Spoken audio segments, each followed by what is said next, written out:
Good morning, everybody. Welcome in to the Point. Hope you're doing well on this Tuesday, May the 28th. Last week of May, winding down. We got the conference finals ongoing. The NBA conference finals are going to be over. Could be as early as tonight. We're ongoing in the NHL. But other than that, there's a lot going on in the world of sports. Baseball is obviously ongoing. A lot of headlines from multiple teams. We got the French Open, which commenced on Sunday. We're going to talk later on in the show about Rafael Nadal's possible last match at Rolland Garros yesterday against Sasha Zverev. So that's upcoming. And we're going to look into Memorial Cup ongoing. Watched some of that last night with the Oilers and Stars game. So big show, lots to talk about. Let's dial in here. If you watch the first period, it was a lot like the first period of Saturday night's game between the Dallas Stars and the Edmonton Oilers. It was one-way traffic. Edmonton had the puck.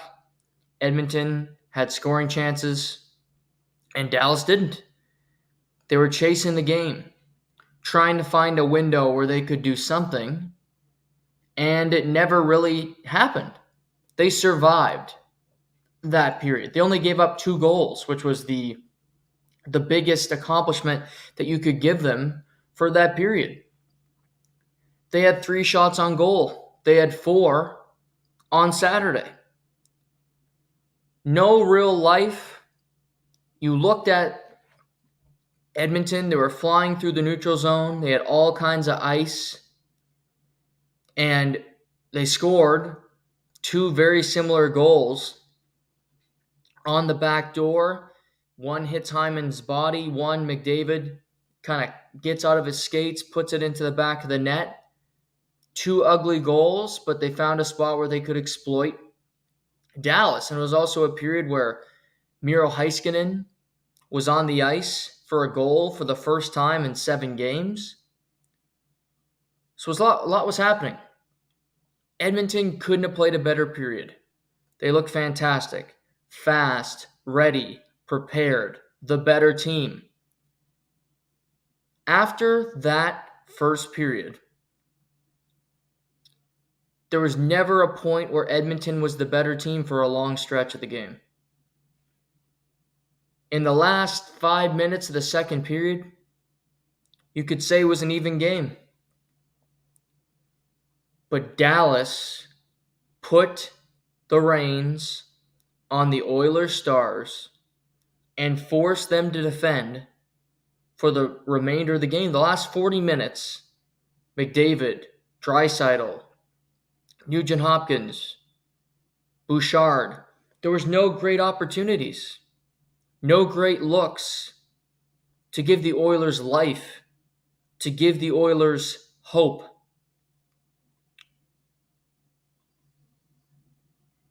But the easy thing to say, watching Dallas win this game, is Edmonton got caught watching the game. That's an old cliche. You stood around too much out there. You watched the game. You let them do that to you. That's an easy way to describe it. I think it's the wrong way to describe it more often than not, and I don't see it that way last night. Dallas didn't win because Edmonton stopped playing. Dallas won the game because they are the better team at making adjustments for a longer period of time. More often than not, if you're better for 40 minutes and one team's better for 20 minutes, math tells you the team that's better for 40 minutes will win more often than not, and Dallas has done that in back-to-back games. They have been a complete disaster in the first 20 minutes. But after that, they dominate. They play their pace. And to me, the biggest reason Dallas won last night was because they did not let Edmonton have the puck. The best thing you can have as a player is space. You want space to maneuver, you want space to create opportunities for either yourself or your teammates. And Edmonton didn't. The puck was on their stick, and a Dallas Stars forward defenseman, somebody, was there to interfere. From the puck drop of the second period, oh, you got the puck? There's Roope Hintz. He's in your grill. He's not letting you establish anything because he's got control of the game. Oh, there's Sam Steele annoying you. There's Saga. There's Jamie Benn knocking you off the puck. It was a team design by the Stars and by Peter DeBoer to close off space, do not allow Edmonton to wheel and deal, to have the neutral zone, to have all that kind of ice. We're going to put bodies around them, and every time they get the puck, we have a guy there to interfere with them. The first 12 minutes of the third period, shots of the second period, were 12-0 for Dallas, and they scored 3 goals on those 12 shots. The biggest miracle for Edmonton was that they tied the game towards the end of the second period. You go, what an awful period. They tied the game. Maybe they have life. They didn't. It was an aberration that they scored that goal. It gave them really false hope for the team and to the fans that they were going to come back and win.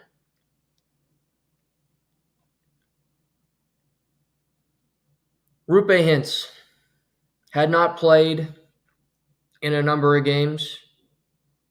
It's not available for Dallas. We talk all the time about how they're a team. They're not built on superstars. It's a nucleus. You could make an argument Vegas is more talented. You could certainly make the argument Colorado is more talented, yet they've beaten both teams. Why is that? Because they come at you in waves. They know the way they want to play, and they stick to it. They're such a consistent team.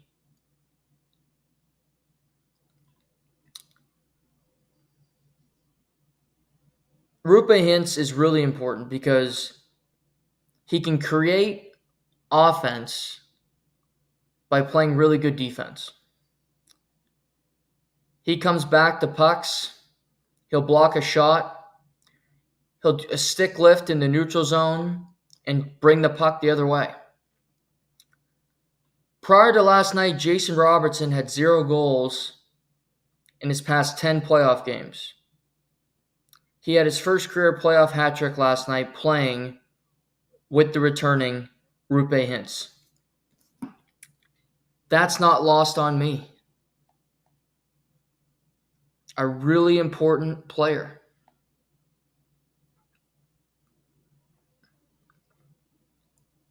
He assisted on 2 of those goals and on the plays, creating turnovers.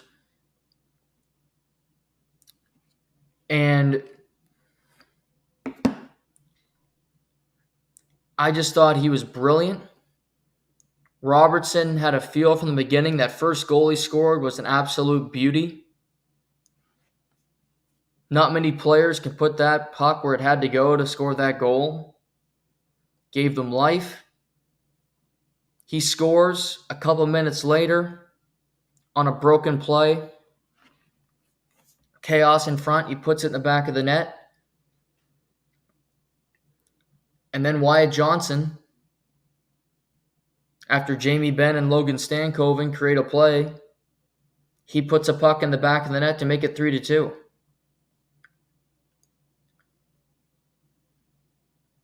McDavid had a great first period.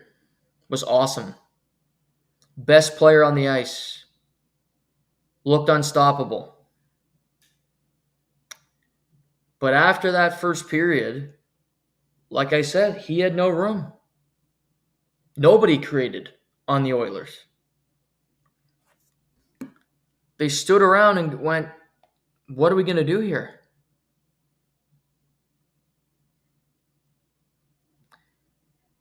Edmonton had 13 shots in the third period.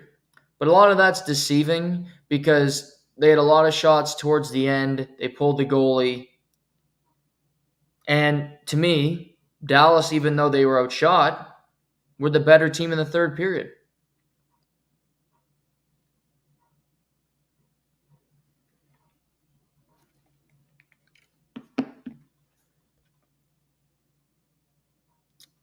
If you're Edmonton, your thought process is if we play the first period 2 more times, we win that game quite easily. But Dallas clearly believes that they can limit us from doing that, which they have the past 2 games. And we won't play that game for 60 minutes. And they're playing the game of trying to break through, hoping to be creative. We don't have the puck. We don't have scoring chances. So we have to play risky. Dallas will win. And if you're playing the goalie game, Dallas will win that too. Because Ottinger's better than Skinner. I don't think Skinner was the issue last night, but I will say that game-winning goal by Jason Robertson can't go in. It's an awful goal. You're hugging the post, and it squeaks past you. No way that's a good goal. Can't happen. Broken plays in front. The other two, hard to say. It's chaos. You got to hope that your teammates can do a better job in front of you of shielding, block a shot, whatever they can do.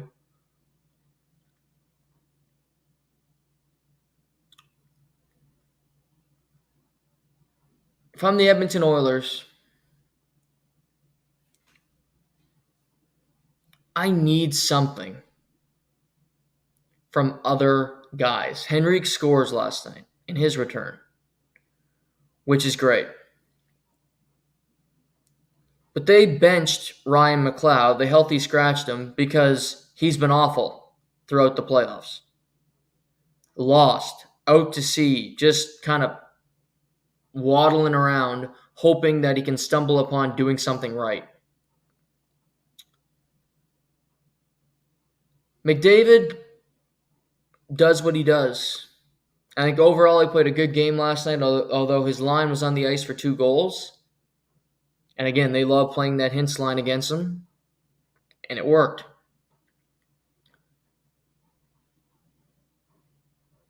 But Edmonton needs something out of Evander Kane. They need something out of Warren Foegele. Can't just be skating hard and getting credit for being out there, throwing hits. Can you give us some kind of offensive production? Can you give us a lift, a spark, something to help our team? I don't think they've gotten that. I think Dallas's others have been better in the series. Robertson, hat-trick, didn't have a goal in the series until last night. Esa Lindell has scored in this series for the Dallas Stars. They get production. Tyler Seguin had a pair of goals in Game 1. Jamie Benn scored in Game 2. There's more balance to the Dallas Stars than Edmonton. Now, to me, Draisaitl, I don't know. He's been quiet. Normally, he's a better performer than McDavid in playoff games. But he was quiet again. I don't think he had a great game. Wasn't engaged as much. He could be dealing with something, but I think everybody's dealing with something this late into the season. Everybody's got a bump. Everybody's got a bruise. I mean, Roope Hintz was returning from an injury. I'm sure he didn't come back 100% healthy.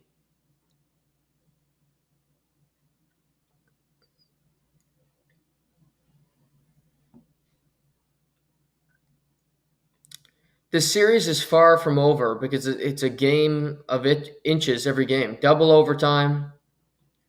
Dallas wins with empty netter, and they do the same in game 3.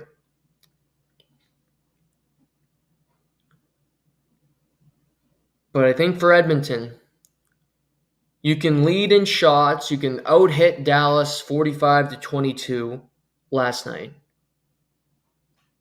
But what's that resulting in? Can you play the game that they want to play and win it? Can the makeup of your team overcome that?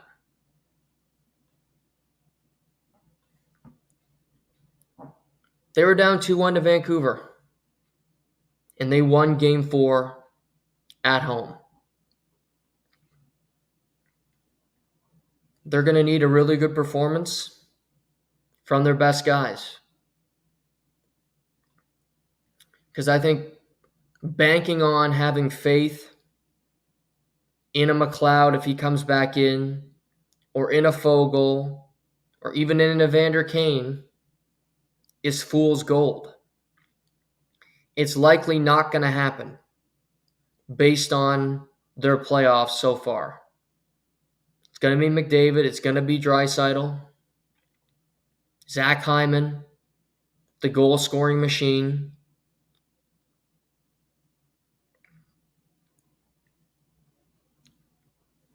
Evan Bouchard.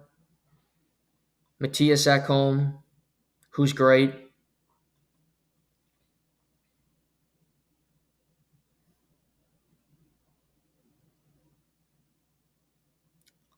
But if Vegas taught us anything last year, every time somebody wins, at least I do, I look at that team and I think, is there a trend here? And what does that mean for the future of the league and future champions? And when I looked at Vegas, the instant takeaway was, you can win with subpar goaltending. You can win with a guy that's never been there before, and these type of deductions. Now, I think at the time it could have been true, but now you look back and go, well, maybe that was an aberration. That's not what we should have learned from this. What I think we're learning compared to, and I think there's some teams that have precedent that fit into this mix. Vegas was a lot like St. Louis, the 2019 champion, where they're a team built on good, 2 great players, but no superstars. Marchessault, the Conn Smythe Trophy winner, good player, but you'd never deem him a superstar. Shea Theodore, Alex Pietrangelo, good players. Jack Eichel, much maligned. People around the league hated him. Nobody would ever deem him a superstar. So you had a bunch of good talent, but it wasn't, Edmonton, wasn't Toronto. It's different. Those type of teams. Different from Tampa, where Tampa had a lot of really high-end talent, some superstars on their team.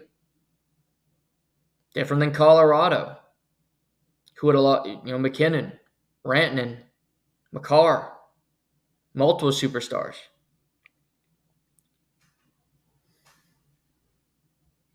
But I think Vegas equates to Dallas, equates to Florida, and that's why I had Florida going so far when the playoffs started, it's a team built that just is really balanced, can beat you in a multitude of ways, physically tough, and has 4 lines and multiple D pairs that they're comfortable playing and will throw at you at any time. I think that's different than Edmonton, certainly. Edmonton's phenomenal. Great team. A lot to like. They have the best player in the sport. They have another player who's a top 5 player in the sport. But other than that, it gets thinner, and you aren't quite as comfortable with the rest of the team than you would about Dallas. If you were having a draft, you'd take McDavid and Draisaitl 1-2. If you're just starting a series, if you're in this series drafting players. And third, maybe you get to, I take Heiskanen third myself, but some people might take Evan Bouchard. My bigger point is there's going to be more players taken, say, in the top 10 from Edmonton than Dallas. But once you get through that and you're going and you're in the mid-teens to 20s, it's all going to be Dallas Stars players. Because you have more, think, Robertson, Seguin, Ben, Little Joe, Esa Lindell, Thomas Harley. I mean, who's taking Brett Kulak over Thomas Harley? Morons. That's about it. So if Dallas continues to go on, I think that'll be what we're seeing is it's a pivot. I think the NBA has been like this for some time where, sure, you need an elite talent. You need a Nikola Jokic. This year it might be a Luka Doncic or a Jason Tatum. But if you have a great player and he's with a bunch of stiffs, it's not going to work. You need depth. You need a bench. You need players that can give you good minutes. And I think with the salary cap and with how good players are now and how hard it is to win, I think that's going to continue to happen.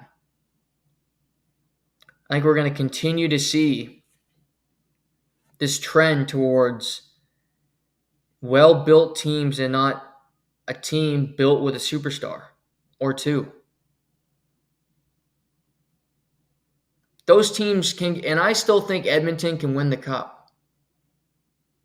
This series is not over. I picked Edmonton to win the Stanley Cup before the playoffs started.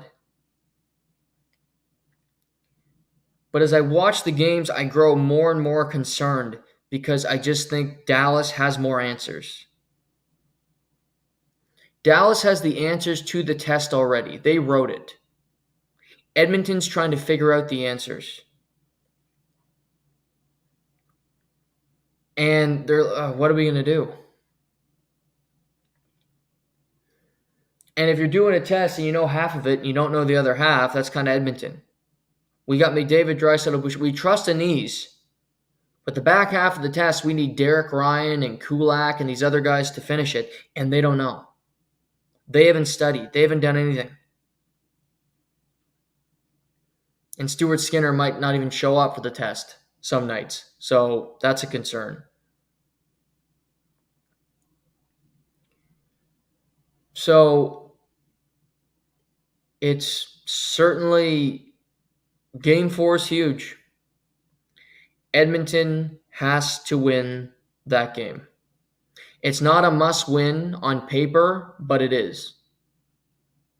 If Edmonton loses on Wednesday, the series is over. They're not coming back from 3-1 down against Dallas because Dallas is too good. On home ice, you need to play more than 40 minutes. You have the home crowd. You had the momentum of the first period. You can't let Dallas play the game that they want to play. And I do think we have a split going back to Big D. So I think both teams are really talented. Both teams are great. I'm going to pick Edmonton to win on Wednesday. And we'll have a best of 3 down the stretch here. I thought this is going to be a long series. I think it is going to be a long.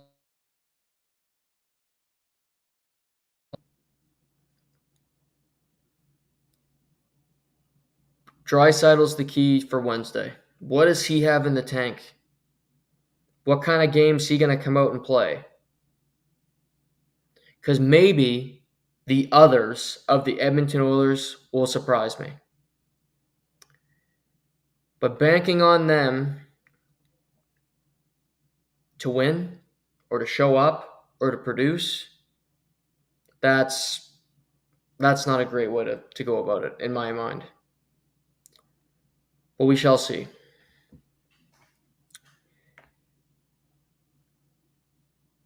Now, through 3 games, the Florida Panthers have been better than the New York Rangers. And yet the Rangers have a 2-1 lead. And it's interesting. Rangers play an awful third period on Sunday afternoon. They're hemmed in. They're lucky to get to the intermission. Outshot 13-4 in the third period. Outshot 37-23 for the game. And they don't have the puck. They're taking penalties. But then we get to overtime. Florida has some good looks, but Shesterkin makes the save. Puck goes to the point. Braden Schneider throws the puck on net. Hits Alex Wenberg into the back of the net. Rangers win their second straight game in overtime. They're now 4-0 in overtime in the Stanley Cup playoffs. Alex Wenberg, big goal for him, being a trade deadline acquisition back in March. Clutch. Certain teams just have it. In 1993, the Montreal Canadiens won 13 games in overtime en route to winning the Stanley Cup. Most in Stanley Cup playoff history. I don't think they'll ever be replicated. 13 games went over, they won 13.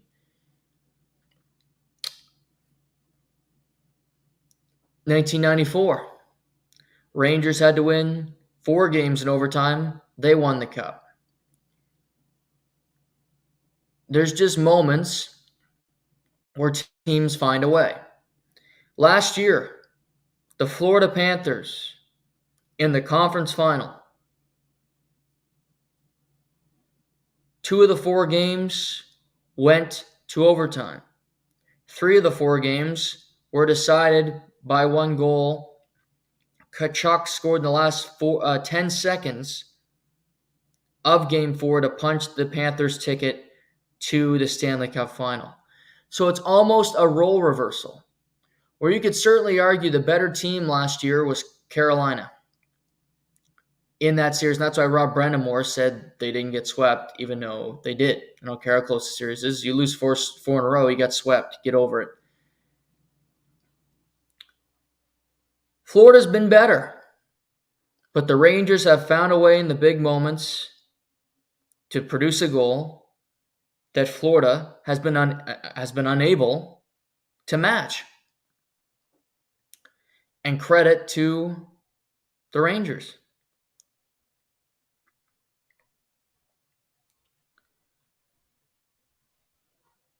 I didn't think Florida was going to come back.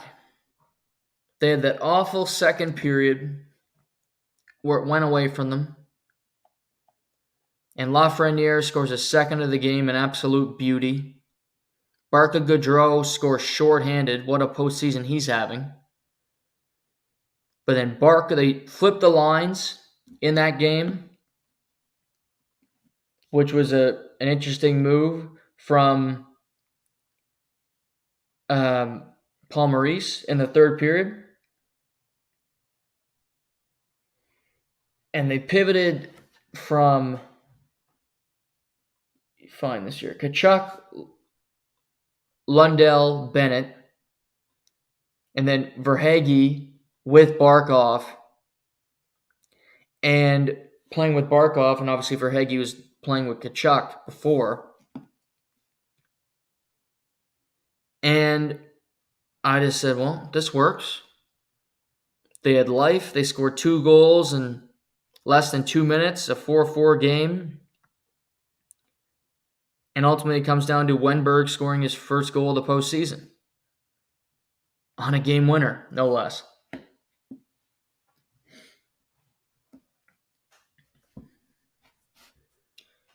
Rangers are just getting clutch performances. Barclay Goodrow. What a story for him. A guy that in the regular season had 4 goals in 80 games. He's got 6 goals in the playoffs so far, and he's played under 20.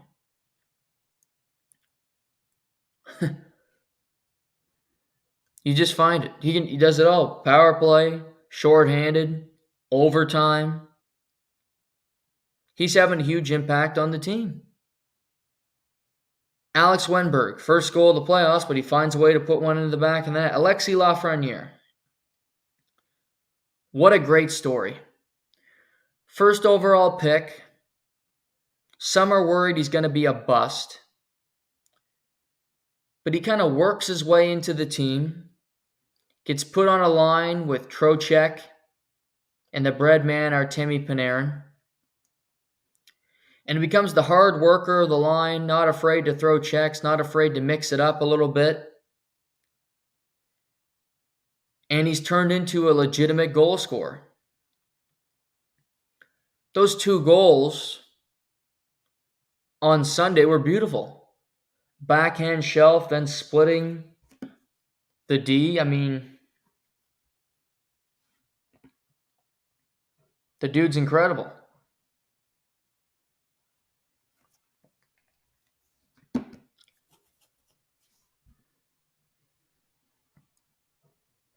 But he's becoming, he'll never be a superstar. But he can be a productive player for the Rangers or for another NHL team for a long time. Be in the league, have an impact. That's where I see him. Maybe be a better playoff performer than in the regular season, which is fine. Just go out there, produce in the clutch moments, be important to the team, do what it takes, and move on.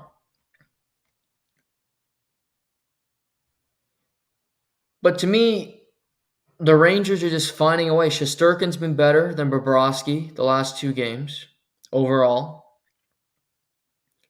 Bobrovsky lets in 5 goals and 23 shots. That's just simply not good enough.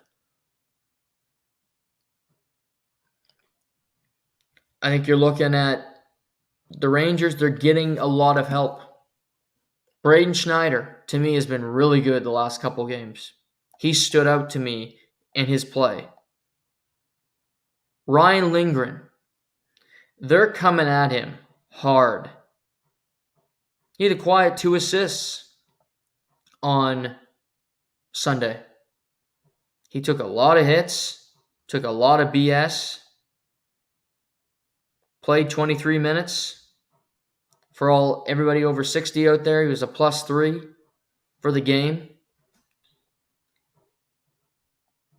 Him and Fox's offensive production hasn't been there, but they're playing a ton. They're not being scored on.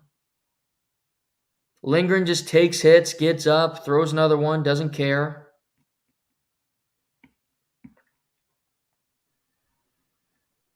Trocheck, awesome.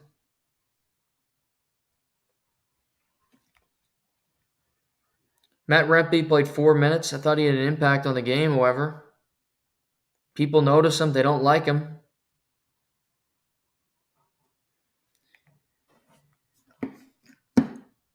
If you're Florida, you keep playing the same game and you hope for better results. Now, you clean up your play in the neutral zone. But I thought Sam Reinhart would have a really good game 3, and he did. He had 2 goals early. Just that he was getting so many scoring chances. But keep throwing pucks at the net, keep being aggressive, good things should happen.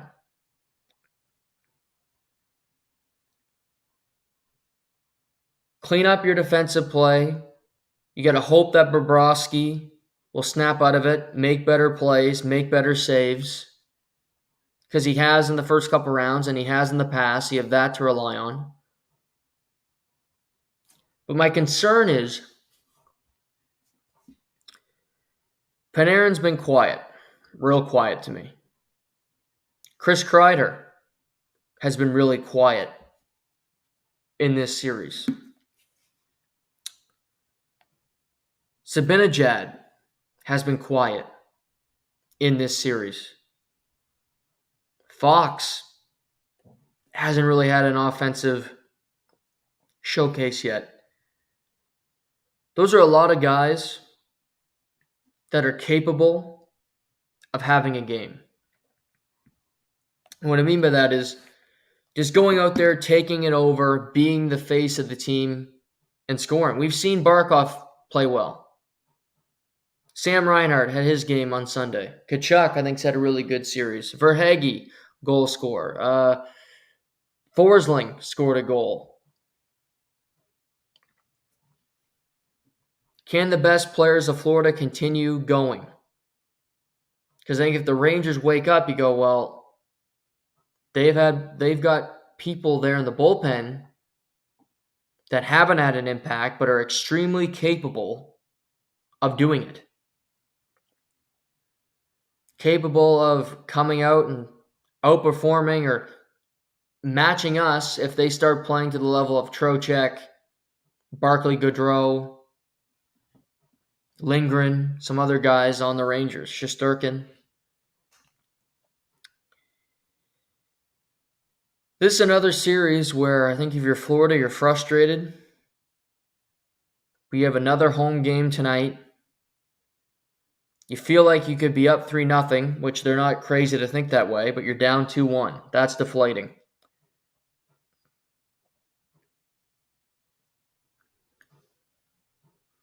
But you keep bringing it. I think we got a split going back to the Mecca. Because I think Florida's a tough team. They're not going to give in. They'll be ready to play tonight. But like Edmonton, Florida loses tonight, it's over. Even with the Carolina coming back, I don't think they will. Because the Rangers have found a way. The Rangers were the best team all year. Their clutch doesn't matter the moment they find a way to produce and persevere. So the Panthers have a ton of pressure tonight to go out there and win. To find a way to even up this series. But I think we got 2 good series. I think we got 4 good teams. We talked about this. The NBA Conference Finals have been a snooze fest. Nobody cares. It's over. Pretty much. It's going to be over tonight in all likelihood. These are tough series. Tough fights. But I got Panthers winning tonight at home. I got Edmonton winning at home on Wednesday. When we reconvene on Thursday, we will talk about all of this and the result of the next couple games. Other NHL news, the Seattle Kraken named Dan Bylsma the team's new head coach yesterday. They're going to have a press conference today to make it official, but this is Dan Bylsma. Does have, a history in the league. Won a Stanley Cup with the Pittsburgh Penguins back in 2009. He then, he got another opportunity with Buffalo, was an assistant with Detroit under Jeff Blashill. Past 2 years, he's been the head coach of the Coachella Valley Firebirds, which is Seattle's AHL team. 48-17 last year. They lost in the finals. 46-15 this year. They're about to head into the conference finals. 715 win percentage the last 2 years. So he's been productive in the AHL. If you look at his history, 2008, 2009, won championship his first year. 2009-10, lost in round 2, lost in round 1, lost in round 1, lost in round 3, 2012-13, lost in round 2, then he was fired. Out of the game for a couple years, was in Buffalo for 2 years, and missed the playoffs in both of those seasons. So he's had some mixed results. Kind of Craig Berube style. You go in mid-season, you win a championship with that group. Obviously had Crosby, Malkin, Fleury, all youth, all in their prime. But to me, this is less of a retread because it's 7 years between him being a head coach at the NHL level. Was an assistant with the Charlotte Checkers, became the head coach of Coachella Valley. Got to the final last year. Has been coaching guys like Shane Wright the last number of years.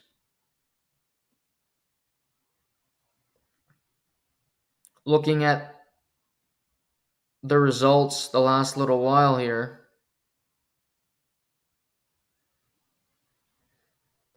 they haven't played in a minute. I think they advanced quite a while ago, but I'm trying to find. So they played Sunday the 19th. They're 6-1 in the playoffs. He'll be coaching them through this. But you look, Chris Driedger, Cole Linsman, a good player, Kale Fleury, Luke Henman. They're not playing Shane Wright, which is interesting, in the playoffs. Logan Morrison, former great in the Hamilton Bulldogs. They got to Memorial Cup. So he's had good teams. They built a good farm system with Seattle. But Dan Bylsma becomes the team's next head coach. I don't mind it. He knows the organization. This is very much Sheldon Keefe becoming the head coach of the Toronto Maple Leafs. You see a guy internally, he's having a lot of success in the minors. And you go, well, maybe he can replicate that with the big squad. He can come in, change up some things. He'll know a lot of the players he's working with. If Shane Wright makes the team starting next year, which I think he will, he'll know Shane Wright. He's coached him for a number of years. So they have that relationship already. Some other youngsters that could crack the lineup in Seattle. So I think there's an advantage there, certainly.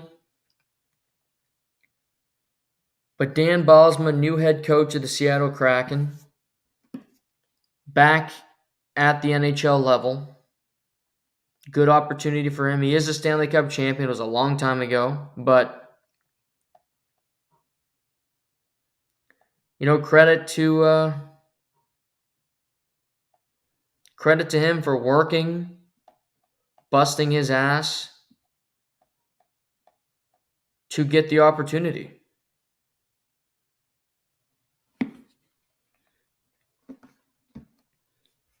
San Jose Sharks remain the only team left to not hire a head coach. And to me, it's the toughest job because I don't think a lot of guys want it because they know what they're walking into.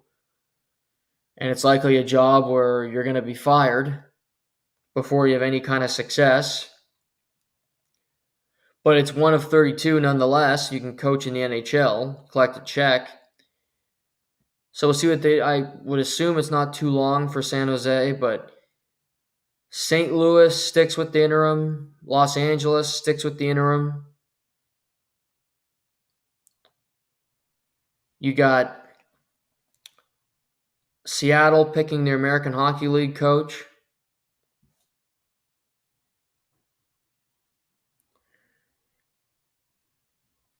But interesting, for sure. So we got a little over a month until the NHL draft at the Sphere in Vegas. Be a late start to the Stanley Cup Final. It's a week from Saturday, which is way too late for me for the NHL, but that's neither here nor there. So that'll be upcoming. That'll be late, couple weeks, and then you'll have the draft, free agency right after that. Don't know if you're a Leafs fan. I'm sure you saw this yesterday. Craig Berube having a coffee with Mitch Marner. Big breaking news. Is he staying? Does that mean he's not? That doesn't mean anything. Settle down, Leafs Mafia. Keep off the Kool-Aid for a little bit. You just go meet somebody. Maybe he's on the team, maybe he's not. And again, if he doesn't wave his no move, he'll be on the team. So maybe Mitch knows he's staying and might as well go meet your new head coach for at least 1 year. But I don't think it signals, it signals he's staying or he's going. Again, trading Mitch Marner might be something that has to happen. It's not an easy thing to do because you're trading a really good player. And whoever you trade him for, you're not getting the same kind of return back. So it's tough. And he might be public enemy number one, and everybody hates him in Toronto. What I find funny is he's kind of, and I trade him too, but it's kind of, get him out of here. We're sick of Mitch. But then John Tavares goes to the World Hockey Championships, and now, he's got legs. He's got at least one more good year in him. Maybe we could sign him for a couple more years at, $1 to $2 million.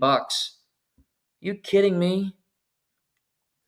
Plays well at the Worlds. Now he's Sidney Crosby all of a sudden. GMAB. Give me a break. He is what he was a couple weeks ago. No worse, no better.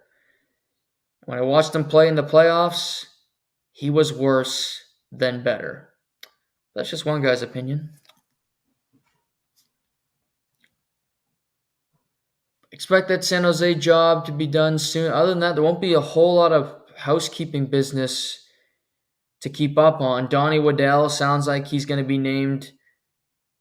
I don't know what he's going to be named in Columbus because it's kind of an interesting position. President, maybe. Business operations. I thought he was more of a hockey guy, but it doesn't sound like he's going to be involved in their draft plans. That concerns me because Columbus's people haven't exactly been awesome at anything lately. So I kind of would want to be in the mix if I'm joining a team and I want to have some success.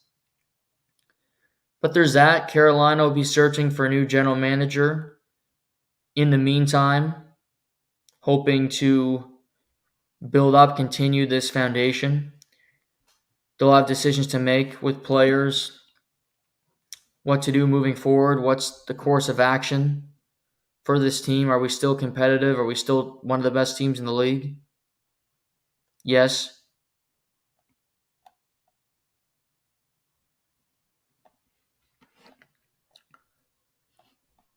But we shall see. Lots to happen, lots of games every night.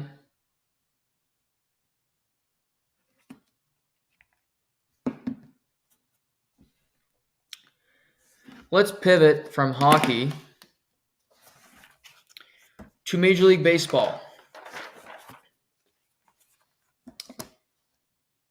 We're not going to start with the Blue Jays because they're not worth the top story about baseball because they stink.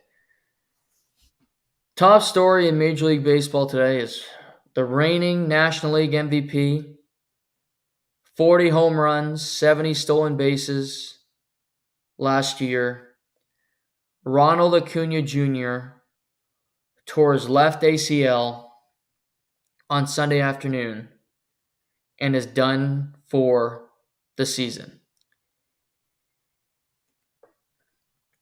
First off, this sucks as a baseball fan because Ronald Acuna Jr. is one of the funnest players to watch. Leadoff hitter, can do so many different things, creative, and he's just a superstar.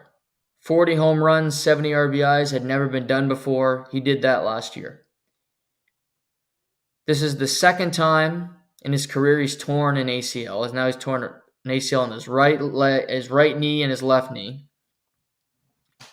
So that's a cause for concern. Not to mention for the Braves, Spencer Strider, Tommy John out for the season in April. Ronald Acuna Jr., torn ACL, done for the season in May. Your best pitcher and your best position player are not available to you for the rest of the year. That, to me, screams problem. Screams this could be something really bad for us. And it is. I don't think Atlanta's done because the last time Ronald Acuna Jr. tore an ACL, the Atlanta Braves won a World Series, which is hard to believe, but it happened. In baseball, one player does not decide everything. You need a team of good players to come up. You need a bullpen, decent starting pitching, the works. So I don't think the Braves are done. But without your best pitcher, without your best outfielder, they've had a good start to the season because they're the Braves, but they've been struggling as of late. They got blown out by the Nats last night. There's a lot of teams we're going to talk about below 500, but they're only 9 games above 500, which for them this time of year is not great. 30-21. You have the Phillies, who currently have a 6-game lead on the Braves. Phillies are 38-17. Healthy for once. Playing good baseball, getting good starting pitching. So, I think for the Braves now, the best hope you can be is you're a wild card team in the National League. And I don't think you kick the can on making the playoffs. I don't think you kick the can on hoping to be competitive and win the World Series. But I also think you got to be self-aware. I think if you're Alex Anthopoulos, you know this might not be our year. Really good team here. Really good team. But we don't have 2 really important cogs in the machine. And I banked on them being healthy when I built this team to win a World Series. And I like Matt Olson a lot. He's great. Marcel Harris, great, awesome. Can do a lot of different things. Arcia, Ozuna's been our best player. Albies, Austin Riley, Darno. They still have a good team, don't get me wrong. Chris Sale, 8-1, 2.12 ERA, been fantastic. Max Fried, Charlie Morton, Ronaldo Lopez. But they're just not as deep as they have been in past years. And when you're not as deep as you were in past years and you don't have your 2 most important players, you're in trouble. So with this intro, I expect the Braves to make the playoffs. I'm not saying they won't because I look at possible wildcard teams with the Phillies winning the National League East. The Braves, with or without Acuna, are still better than the Chicago Cubs. They're better than the St. Louis Cardinals. Better than San Francisco, better than the Padres, better than the Arizona Diamondbacks. They're not better than the Dodgers. The Brewers are pesky. They're not better than Philadelphia. But there's not that many great teams in the National League. There's the great ones at the top and other ones in the middle trying to find their way, thinking, hey, could we be a wild card team? Who knows? Maybe.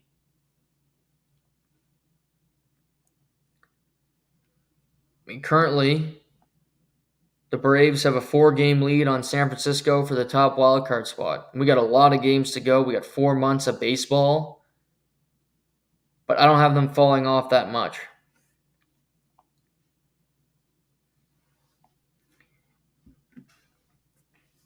It just sucks as a viewer. You want to see him out there. You want to see him playing. He's box office. The Braves are a fun team to watch. They become, less entertaining with him not on the field. Injuries happen. And unfortunately, the Braves have gotten hit with 2 major ones to start this year. We'll see what they can do down the stretch to overcome it and how they play over the summer. We're almost to June. June's on Saturday, meaning you played 2 months of baseball. 50 games into the season. Here's what I find interesting about what's happening right now around the league. Here are teams below 500 on May 28th. I just find this fascinating. Maybe you guys will too. Texas Rangers, remember them? Won the World Series last year, bringing the band back. Still got Garcia, and you still have Evan Carter, and you bring back pitchers, and you look good. They are 25-29 currently. 4 games below 500. Not playing great baseball. And yeah, they're 4 games below 500. Arizona Diamondbacks were also in the World Series. They added Jordan Montgomery from the Texas Rangers. They looked around and said, let's give Gurriel money. Hasn't been that good. We'll bring in Jock Peterson. We'll bring in Grichuk. Montgomery. We'll give him some money to come in. Add to our bullpen. They are 25-28, and they're currently 4th in the National League West, behind the Padres and behind the Giants, who are both a game above 500. Interesting. How about the Mets? Metropolitans. We're competitive every year, says Cohen, the owner. We're trying to win one in our first 5 years. Really? 8 games below 500, 14.5 games out of first place in the National League East. They are 4.5 out of the final wild card spot. So much for always being competitive. The Mets. Houston Astros. 7 straight ALCSs. They are 6 games below 500. 3rd place in the American League West. They are below Texas. Below Texas. And all these teams I've named so far are all playoff teams minus the Mets last year. All going deep. All having really good runs. Houston's starting to play better. I'm not ruling them out. But they lost to Seattle in Seattle last night. Seattle is 3 games above 500. They currently sit first place in the American League West at 3 games above 500. Can't forget everybody's favorite Toronto Blue Jays. 5 games below 500, currently 4-4 on their road swing, battling the so tough White Sox and Tigers, and now the White Sox again before they go play the Pirates. 5 games below 500, their bullpen's an absolute gas can. And Vladdy's playing better, but it doesn't matter because you never win any of the games that he plays well, so who gives a shit? Tampa Bay Rays, 2 games below 500. The Red Sox are in 3rd place in the American League East at 500. Wow. Wow, wow, wow. Rangers, Blue Jays, Diamondbacks, Astros, Rays.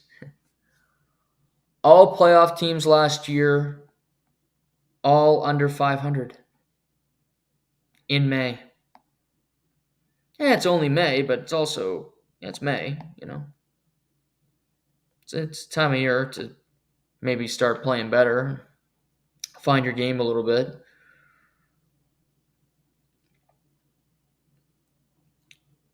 Marlins, also a playoff team last year, 19-36. They will not be climbing out of that hole anytime soon. For the Blue Jays, they win yesterday in Chicago. Okay, whatever. I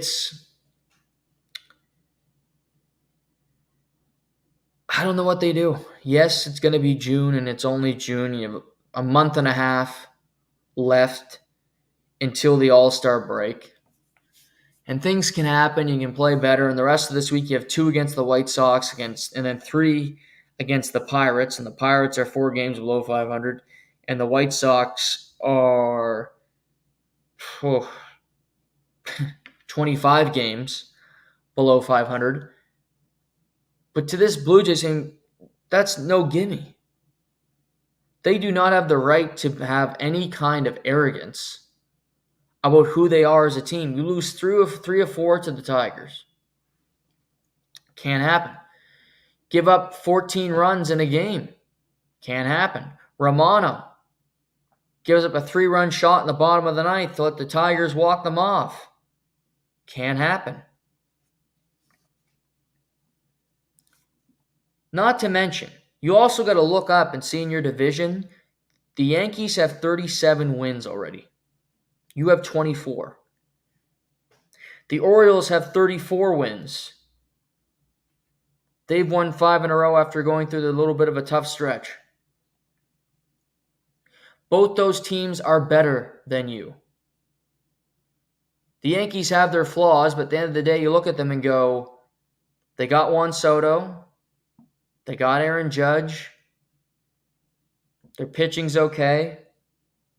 Maybe they get Garrett Cole back at some point during this season, and you're a tough team to beat.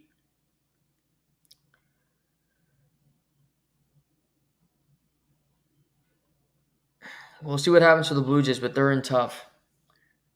Talk more about them on Thursday. We'll also get into more of the French Open. It's got to cut a little bit short today. But I hope you guys enjoyed the show. We'll be back on Thursday to chat. Until then, take care, stay healthy. I'm Noah Warren. This is To The Point.